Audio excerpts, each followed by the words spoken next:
Hey everybody, welcome back to When Harry Met Board Games. I'm Harry. And I'm Lily. And today we're going to be continuing Lily's top 25 games of all time. This installation includes numbers 15 through 11. So we're expecting the games to get better and better and better as they go along. And we do not want to be disappointed. Right, guys? Well, if you are, I mean, that's a you problem, really. But I'm glad you're watching because this is, after all, my top 25. Yep. But hey, maybe you'll pick up a game or two that will end up becoming in your top 25. Yes. And hey, before we go any further, don't forget to hit the like button down below and subscribe to our channel if you're interested in some more board game related content. But without any further ado, let's get to what we're here for. Lily's top 15 games of all time. Number 15 is... Oh man, this is a heavy box. I didn't order... Seven Wonders. Yes. Seven Wonders. Great game. Tell us a little bit about it. Seven Wonders.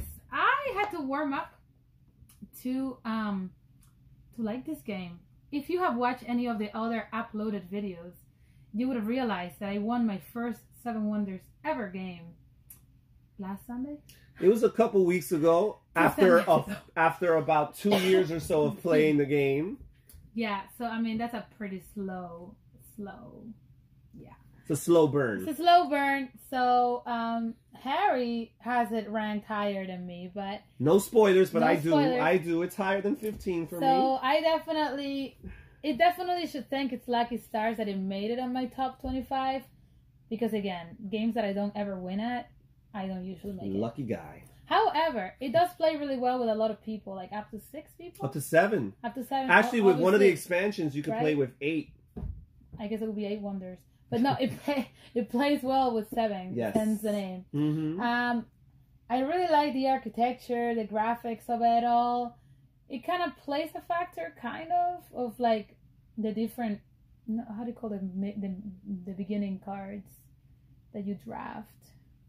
Are you talking about the leaders? The leaders. That's for one of the expansions. They're not included in the base game, but okay, yes, the well, leaders that you the draft. expansion. Yeah. So I mean, in that sense, the different countries are represented by the leaders. Mm-hmm. Other than that, it's just thematic. Like the little area that you're building, your wonder, has like different, like the Chinese Wall and Great Wall of China, Great Wall of China, and a couple other stuff like that. So and they score differently. Like I guess you get to pick whichever one you want to build. Mm-hmm. You don't really have to build your wonder to win the game. You just have to be very strategic. Yes. But it does help you if you know who your neighbors are. The place where you're sitting definitely makes a Yes. huge difference. Like Harry doesn't ever want to sit next to me because he thinks that I do not play defensively. Oh no, I want Lily to sit next to me. Well, actually, no, she does play good defense. She plays bad defense against other people, but for some reason, she loves me so much that she just plays top-notch defense against me. But so so he's always sitting like on the opposite side of the table because he wants like nothing to do with me in this game. Because essentially you're affected by your immediate neighbors. Yes. Like your immediate neighbors can wage war against you and it can cost you points, can give you negative points, or you can build a strong army. Well, and your opponents, first of all, your neighbors you can have a military conflict with them at the end of the round if they invest in the military, but also they affect you in different ways because the resources that you can use throughout the game are either resources you own or resources that your neighbors own, and the cards that you end up playing, because this game has a pick and pass card drafting mechanism where you have a hand of cards, you're picking one card at a time and passing that hand to the next player. So basically the person who goes before you to some extent can hurt you by taking a card, hate drafting as they call it, by taking a card that the next player might need and therefore slowing them down, right? So this is the kind of way that opponents can hurt you. That it is a very fair game because just when they think like, you know, they're messing with you or whatever, like all of a sudden the next round is counterclockwise. So it's not always the same order. So if you think that somebody, like eventually you'll go before that next person. So so it's not always going to be in the same order and you'll have more chances to be the one drafting things before everybody else. Well, not to spoil too much, but I think another thing you like about this game, correct me if I'm wrong, I know you like the theme of this stuff, I think you like the actual mechanism, the pick and pass mechanism of choosing a card and passing it, because I know other games that you like that have that same mechanism. For sure. I imagine any pick and pass mechanism I will gladly do. But I do like the fact that we're building cards. You're building cards upon each other, and eventually you win by points. And depending if you have similar cards or different sets of different types or whatever, you score differently. Mm-hmm. So, in addition to waging wars waging wars with your opponents. Yes. So 7 Wonders. Yes, amazing game, great game. Amazing games, very try it out. Common. It has a two-player version as yes, well. there's a 2-player actual version you could buy called 7 Wonders Duel. It also made it to my top 50 of all time. I'm not going to tell you where. But this game also comes with a 2-player variant. There are people that enjoy the 2-player variant in this game, but a lot of people, it's very polarizing. Some people don't feel too good about the 2-player version, but it is there in the game. Well, it does have like a third imaginary player. You have a dummy player. Yeah, you have a dummy player. So if you have a problem with dummy players, some people do, you're not going to want to play this 2-player version. But 7 Wonders Duel finds a way to work around it, but it does get rid of the pick and pass card drafting. So if you love the pick and pass, then you are going to lose that with 7 Wonders Duel. This is definitely the more the merrier type of game. Yes. So, and I really enjoy playing it with the nephews and the niece. Awesome. All right, let's move on. And it's heavy. The reason why it's so heavy is because we have 4 expansions in there. Harry has built a hobby within the hobby and has put it against or tried himself to look at this stuff. Tons of stuff. Organize it all. That's a special customized insert that I bought and put together. But yeah, you just got tons of cardboard and plastic and wood along in with this. With a score, as you can see, I'm always last. That's the score pad, and that's why this game is such a workout just to pick up. All right, so let's move on to number 14 of all time. I'm excited to see what's number 14. Number 14, I just posted about this a couple days ago. Ooh. Alhambra, or we call it Alhambra. Alhambra is a building in Spain, very famous. I think it's in Sevilla or Granada, one of them. I never visited, but it is in my bucket list if I ever make it to southern Spain. Very nice game, very tile placing, friendly game. Also needs a dummy player if you're playing it with only 2 people. Yes, but I will say this. I really, really like it. I personally find the 2-player dummy variant to be very functional. I mean, some people might not like it because if you don't like a dummy player at all, you're not going to like it, but I find it to be very functional. Yeah, so I mean, a lot of times, this is one of the games that I feel like drains me the least. So I do score my games by the ones that drain me the least, right? Because like when you're coming home from work. I love this game. It drains me the least. You definitely want to put less headspace. You know, I want to be stimulated to a certain point. I'm overly stimulated and having to think too much because it's not what I do at 10:30 p.m. Yeah, well, it's definitely a gateway game. It's not, the mechanisms are pretty simple, but at the same time, it allows for some, strategy and some, good choices, good decision-making opportunities, so even within the simple mechanisms. I feel like it's a lot like dominoes because you have to match. In dominoes is like with the numbers, you have to match the numbers with each other, and this one you have to match like walls. So you have to make sure you essentially build a maze, M-A-Z-E, right, or a labyrinth, or what you want to call it, by matching. You have to place the tiles in situations where they could function. So in that way, it's a little bit similar to Carcassonne, and a little bit like dominoes in a way, but it's color coordinated. It's really has very little math. Super easy to learn and love. So and has a really cool currency mechanism where you have 4 different currencies that correspond to the 4 different markets that are out there on the board. You're buying tiles, and each market has its own color, and you could only buy the tile from that market if you have currency in that color, and you have to have enough total money to be able to pay for it. And it has an interesting thing because if you pay for it with the exact amount, right, no change to spare, then you get rewarded with a bonus action. So it rewards efficiency in this game. I apologize, I'm getting over a cold and I might have to step away for water in a minute. That's okay. Number 13. 13. You can't be too excited because again, I'm going to start coughing fit. Santiago de Cuba, another game that I posted about recently. I don't know if you saw the review. Or was it Cuba that I posted about? No, it was Santiago de Cuba. You did talk about Cuba in your... I think it was 2 lists ago, the top 25 to 21 included Cuba, but you mentioned this, I think, on a Instagram post or a YouTube video. Yeah. Why this game is higher than Cuba. Even though the Cuban is like the fuller version, right? Quicker to play. And I'm from Santiago de Cuba, so I'm a little partial about the name and the graphics. So it's really nice. You collect your items, your merchandise, your contraband and or good merchandise. Mm-hmm. You go and you have your contacts throughout the city. That's you pay them to like give you places, or you pay them under the table to like get you stuff that you can then ship. You know, it's a race for the shipping lane. Yeah, you're trying to meet the demands of the ship. Each round, there's 7 rounds, consists of a ship that has a particular set of demands, a certain amount for each of the different goods, and you're trying to acquire those goods and be the player who can meet those demands most effectively over your opponents. What's interesting about this game is, Lily mentioned you go around and you try to collect the goods that you need. This game has what they call a rondelle, which basically means that the spots form a circle, and you move around that circle to go to the different spots that get you the different goods. But the way you manipulate the circle is in itself the challenge, because you can always go one space forward. Look at that. Isn't that something? Yeah, you could always go one space forward in the circle, but to go additional spaces forward, you have to pay money. So money is one of the currencies or one of the resources you're managing to be able to move, but money also gives you other benefits if you can hold on to it. So the challenge is to have enough money to give you options to move around the board with ease and not be limited as to where you have to go. It is very Cuban. There is only one car in the game, and you share it among all the players. I mean, come on, how much more Cuban can you get? Mm-hmm. I'm surprised it didn't make it into a bicycle.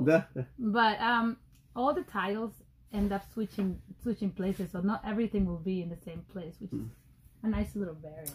And it also has a little bit of worker placement, which Lily does enjoy worker placement. I'm going to have to step away for water, but I'll be all right. I'll finish explaining the worker placement part. But Lily likes worker placement in games, and it does have a little bit of worker placement because after you've moved along the rondelle and have chosen the citizen, because there's all the different spaces on the rondelle represent different citizens. Once you've chosen the citizen who you're going to interact with and do business with and get whatever resources they're going to give you, after that, each citizen has a color, and you put your little meeple. You have one little meeple. You get to put them on a space that is assigned that color as well. So for every color, let's say red, white, purple, blue, there's 3 different buildings in that color, and you get to choose where you want to put your little worker. You know, if you chose a red citizen, you go to one of the 3 red buildings and you activate its ability. So again, it combines 2 really neat mechanisms: a rondelle system about moving around, manipulating your piece, the little car that we all share, and then a little bit of worker placement on the side. I will say this, I do like this game. It's a good game. It is a shorter alternative to Cuba, but I personally still prefer the bigger, fuller experience of Cuba. He also was not born in Santiago, so that's why. I wasn't, but I also wasn't born in Cuba. But the point is, I think Cuba's a better game. But this is a good choice. Number 13. Number 13, try it out. The only thing is, Harry here, if you notice, everything is in Spanish, like the actual staff in the game. Yes. Because he had to order it from Spain. This thing came, I don't know how much we pay for shipping, but it's out of print. I'm not sure who the original publisher is, but I don't think it's in print with any North American distributor and or publisher. I think Ludonova, which is a Spain-based publishing company, is the only company that's distributing this game that I am aware of. Don't quote me. So you might have a hard time finding this game. You might have a hard time finding this game, but like they say, where there's a will, there's a way. You could always go on BoardGameGeek.com. They have a geek market there. I'm sure there's people that own the game that are trying to sell it. We're not selling our copy, so don't get any ideas. Sorry, but, it was a birthday present. Yeah, you might be able to find it, but it's a good game. Good game. So that's number 13. 13. On to number 12. Gosh, another huge box. I apologize, everybody. I was so sick this week. I had to like stay at home for 2 days. Lily's getting her workout, and I am just getting better now. Incidentally, we also ran out of cough drops, so I'm taking my 4-year-old's popsicles. So. Oh my goodness. Okay. My table shook. Number 12. 12? Yes, number 12. Dominion. Dominion. Right here we have the Seaside box, but this is basically a big chunk of our Dominion collection. It's not all of our Dominion collection, but it's a big chunk of it. Okay, at some point we did not live in a house. We lived in a small 2-bedroom apartment in New York City, and the majority of our wall space was covered with Dominion boxes. All of them were unopened except for a few. This was like a couple of years ago when Harry was just getting into the board game. He was just buying things at a higher rate than he was utilizing it. I still am, but we'll talk about that some other time. That's another hobby within the hobby. But anyway, the point of the matter is that since then, I think we've opened a lot of the expansions. We've opened a good chunk of them, and we've consolidated them into fewer amount of boxes. We've bought some. How many are there? 12? There's like 12 or 13. I actually don't even own all of them. I own most of them. I think I'm like 1 or 2 boxes behind. You said 11. But there's this special custom insert from Go 7 Gaming, I believe it is. And I've bought a couple of them, and we've assembled them and put them into our boxes here. What I do in my free time. I glue stuff together. I use some Ultra Pro card dividers, and basically... Check that out. Yeah. My goodness. There's some nice coins for one of the expansions, the Seaside expansion, and just a ton of cards here. Very, very heavy box. But tell us why you like Dominion. I like Dominion because, I don't know, it's like it's a no-brainer game for me. And I also happen to win at it a lot, which is, how it Wait, how was it that you said it earlier? It's one of the games that least stresses me out. I forgot what your exact words were. Rewind the video and check what her words were. I have a list of Zen games. Zen games, okay. Games that I will go to when I'm stressed, when I'm worked up, when I just need to let go. The games that are not mentally burdensome because there's very little thinking to them, but they're really fun. And it's like, once you learn the rules, it's like learning a bike. You don't really have to revisit the rules to really know how to play it. And that's what I find this game to be. So we play it every... What kind of game is this? It's the card? Deck builder. Deck building. This is a deck building game, yes. Deck building. I think it was the first deck building there ever was. Yes, this was the first ever deck builder. It's not the first deck builder we played. We actually played a couple of deck builders, and this is where we went back and went to the source, to the first one, and it's been one of our favorites since. In Dominion, you're essentially trying to outscore everybody else. You outscore them by having what is it called? Principalities? Or you're trying to get the victory cards, which are provinces, duchies, and estates. But anyway, there's X amount of provinces, X amount of states, X amount of duchies, right? And essentially whoever has the most provinces wins. But how do you get the provinces? You have to invest your money. You have to make sure that in your 5 cards that you're always picking, that you have enough to buy a province, because it's pretty expensive. It's like 8 points, and you don't always have 8 points because you don't even have 3 points to begin the game. You're beginning the game with the maximum card is like a 2-pointer, and then you have to convert that one and buy a 3-pointer and stuff like that. So there's also a lot of different variations. So all the expansions of it are just extra cards that allow you to either draft cards or help you buy more than 1 card in the same turn, or a plague, whenever everybody else loses a card. Or a crew, you attack people and make them earn negative points, or what is it? Yeah, there's some mean attack cards there. The green things, what do they call it? No, you're talking about the purple things, the curses. The curses. Yeah, the green things are the victory points. But no, the typical idea of a deck builder is you start with a very weak and meager deck, and you use those weak cards to purchase and acquire more valuable, stronger cards that will eventually get you the cards that get you the victory points. And the thing about Dominion, kind of like Lily mentioned about it being Zen, is that again it's your classic gateway type of game where the mechanisms are simple, but it's like a minute to learn and a lifetime to master. You can learn how to play this game instantaneously. I wouldn't go that far, but it does create that depth for growth and improvement in the game. It's not like you play it once and that's it. You found out all there is to the game, because that would be boring and it would get tired and it wouldn't make it to a number 12 spot on Lily's list or on somewhere on my top 50. I'm not gonna spoil where. But the point is, this game has that simplicity. Especially if you play just the base game and maybe the first couple expansions. As the expansions get added upon, there is a little bit more complexity. But even so, I wouldn't say it's super heavy. It's still a very light to medium game. But again, with that depth and that huge replayability, because even in the base game alone, you have 25 what they call kingdom cards, which you create 10 different stacks of cards that are static. They're always there and people could always pick from them, right? It's not tactical in the sense that from turn to turn, you have to change what you're going to do. You can pretty much say, this is what I want to do, and there's very little that people could do to stop you because the cards are always going to be there. But out of those 10 cards, just the base game alone gives you 25 different cards that you could choose to make those 10 cards. And then if you add the expansions, the replayability is infinite. And for me, that's very appealing. I like the idea of sitting down in front of a table and approaching the game like it's the very first time, because in essence, it is the very first time because I've never seen that combination of cards before. So there's that part, and there's also that since some of the game never changes, it's always predictable. So I really like predictability in my life, right? I like things to change too much. And so this is one of the reasons why I like this game, because you always can tell what you're going to get, and you can count on having a good time 100% of the time, whether you win or not.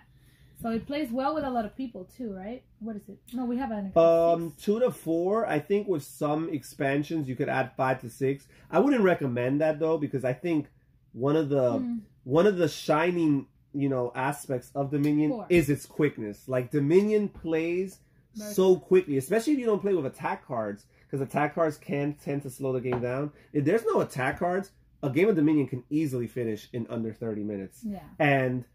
And that's what's so beautiful about it, that it gives you a little bit of a rich experience with the time frame of a filler, Because most fillers feel like fluffy and to some extent a little bit of a killing time kind of experience. With this, you feel like you've had a memorable experience in like 30 minutes. So yeah, and you will find yourself just replaying it. Like after a game, it's like, let's play it again. Like, no, I can do better. Yeah. And it's like 3 games later, you're like, okay, I'll have my revenge. Burn. At some point, we had a Dominion. Yeah, we had a society. A group of friends that we got together and we played it competitively and actually kept records and stats on it. That's how much we were enjoying this game. Corny. Yes. This happened at some point in the last 2 years, but we couldn't sustain it because everybody's schedules was different. And it was hard. It was hard to keep going, but it was fun. But yeah, it was really fun for how it lasted. It lasted like a good year, right? It was a whole year, yeah. A whole year where we met like bi-monthly. Yeah, we were meeting every 2 months. Yep. Every 2 months? It was every 2 months. Really? Yeah. But we were meeting for like hours at a time, though. Yeah. We knocked out a good couple games every 2 months. For sure. And like we had like a score, and Harry would send like these emails, telling like it was like a feud. Like in this game, this person came up with this, and then at some point in the game, you thought this person was gonna win, but then this person had a comeback, and it was like just reading the email alone was a whole. I mean, an argument could be made that the emails were more entertaining than the actual game. They were. You got to keep things interesting, right? He has the gift of drama. But anyway, it's been a game that's been in our lives for now like 3-4 years. It's about 3 years, yeah. 3 years. I don't play it as often as I would like to, but we play it with the nephews and the nieces. One last comment. I would say Dominion was the game that transitioned me into a full-blown hobbyist board gamer. I feel like I was already, on the verge with several games before, but Dominion was kind of like the bridge. I wouldn't say it was my gateway per se, but I would say it was the bridge that took me deeper down the rabbit hole. Oh, Dominion. You did it to me, Dominion. Again, 11 boxes. 11 boxes. And they're all this thick. So we have a high tolerance for clutter. Quality clutter. Number 12. Quality clutter. Yes, number 12, Dominion. Let's go. Now it's time for the last video, the last game of this video. Number 11, the game that just barely missed the top 10. Oh my gosh. Just because I couldn't make the top 10 stretch into the 11. Otherwise I would have put it. Sushi Roll. Anything sushi related, I will easily like. Spoilers! Anyway, Sushi Roll is a variation from a very popular game that some of you may or may not know. I'm sure some of you will know by the end of my top 10. Which is called Sushi Go or Sushi Go Party. It's a party game. Essentially, it's very similar. They say it is how you warm people up to Seven Wonders because it shares a lot of the same qualities. Sushi Go is. Sushi Go is, yes. Not this one. But anyway, just so you can get it, you exchange cards among a lot of people. So yeah, the pick and pass card you drafting. can have more cards according to the amount of people. So a large group of people could work. To go and you're trying to build different things like different meals, right? With your cards, and then you score points based on like whether you had a sashimi or a whether you built what else is there? You got a maki roll, sashimi. Maki roll, you got or the what else pudding at the end. You do have the pudding, yes. Or the shrimp roll, or the what makes this Anyway, what makes this different than Sushi Go? So I fell in love with that one, right? Because I mean it was an amazing game. But I had a hard time convincing Harry to play it with me. Because first of all, you need like a larger group to really have a full experience. It's not like Seven Wonders where the game itself is the large experience. Like this one really is the passing between a lot of people that makes it great. Mm-hmm. So then we didn't really play it for a while. We would only play it at some of the game nights if people were feeling like it. And not everybody, I mean, it looks a little corny. So like not everybody wants to give Japanese food a chance. Yeah, well the art is a little bit, silly, caricature, does not appeal to childish, cultured folk that but some people like evidently that. Some people like that with. Kind of art. All right, culture folk, you're Yes. watching this video right now. Culture folk. So, right, all your PhDs sophisticated. and masters out there. Either way, Sushi Roll was an amazing version that two people could play because it's a dice version. So essentially, you're still creating your recipes, but instead of utilizing cards, you're utilizing dice, and you're rolling like 6 of them at a time. Is it? I forgot how many. It's depending on the player count. I think you're. So you roll like more dice if 4 there's or 2 6. players and so on and so forth. But either way, like you're still passing. So each player is rolling their set of dice, and I'm rolling my set, and then I'm putting them together on this mat. Yeah, you have a little player board that's like a conveyor belt, and then you're placing them, and you're picking one dice, and then you're passing your conveyor belt to the other players, and the other players passing their conveyor belt to you. So they're drafting. You're still doing the drafting, but instead of the cards, you're drafting the dice. Yes. And then there are certain actual dice or little tokens that like allow you to change the die to a different die, or to re-roll again, or to do different stuff. But it's all with the same purpose. If you have 2 of a kind, then you're built like if you have 3 of a kind, then you'll score for 10. If you have 2 of a kind, you'll score for 5. If you have 1, you score for 1. So whoever gets the most points at the end of the turn wins, or at the end of the game wins. So it comes with a little different variations. But anyway, it's a really great game. If you don't know, I mean, it travels well. It's very compact, very fun though. Yeah. Very Zen-like. Definitely. You have very little thinking to do. Everything is left to luck. I mean, there's a lot of thinking to do. You still have to make your choice. Yeah, Because they do give you a few different like tokens that you can get that can help you manipulate the dice or mitigate the dice. So you're not totally a victim of circumstance. To some extent, you can manipulate these tokens in smart, opportunities to change the face of the die or what have you. Now, or to make you pick 2 dice or whatever. There's a lot of things you could do. The thing about Sushi Roll, if what you like about Sushi Go is the simple pick and pass card drafting mechanism, then this is different, right? It tries to simulate the pick and pass with the dice, but it's a little bit different. But if what you like is the theme and what you like is the scoring mechanisms where the different sets score you, the scoring I would say is virtually identical. It has a lot of similarities. There's a few variations to accommodate for the fact that it is a dice game, not a card game. But the scoring is very, very similar to Sushi Go. So if you like that, this is still a good game. I will say this, I like this more than Sushi Go. It didn't make it to my top 50, but it wasn't too far out. But it's still budgeted in our plans for 2020. Absolutely. So it is the one game that I've had Harry try because he would not play Sushi Go with me. Unfortunately. I've actually warmed up a little bit on Sushi Go in the recent months, but it's still not as high as Sushi Roll. So it does have other added benefits. for instance, now we go to a Japanese place to eat, which Harry here hates fish and sushi and anything raw.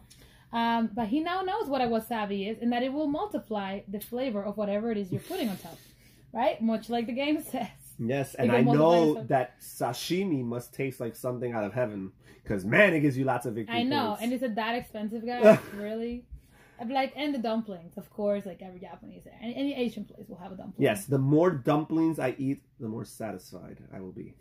No, I do have a little bit more familiarity with the menu options. Fun. You're looking at the menu, and before we're like, what? And now we're like, oh look, that's what it is. Oh wow, look at that. So it does have some cultural benefits. Yeah. I happen to eat sushi, so I'm good with that. Sushi roll, guys. Number 11. Number 11. Well, that's it for this time. Just like that. Yes, as you can see, we've had a little bit more to say for these games because, again, we're getting to the cream of the crop, the games that we're more interested in. So as we go, we probably will have a few more comments to share. But yeah. Lots of cuff. Hopefully not as many cuffs. Yeah, not many cuffs. No, Lily's going to get better by next week. But we will be having... Well, you better get better by Thursday because on Thursday, we're going to be having Lily's next video, which will be her number 10 through 6. So now we're going to enter into the top 10 and get into the mind of Lily Gomez and see what is it that makes her tick. Which are the games that really inspire her and motivate her to sit down on a table and spend time with her husband. Because these games, we just know that they stress her out less. But these next couple games, I imagine you're going to adore them. So, if you're going through marital troubles, board gaming as a hobby. Try a board game. Will do wonders to your relationship. A board game a day will keep the divorce lawyer away. Well, thank you so much for joining us here at When Harry Met Board Games. Thank you for just taking out some time of your day to spend time with us talking about games. And don't forget on Thursday to catch Lily's top 10 through 6 games of all time. And also don't forget to hit the like button down below and subscribe to our channel if you're interested in more board game related content. Well, this is Harry from When Harry Met Board Games. And this is Lily from When Harry Also Met Lily. Not sure why he didn't call it that, but sure. Thank you for joining us. Take care. Bye-bye.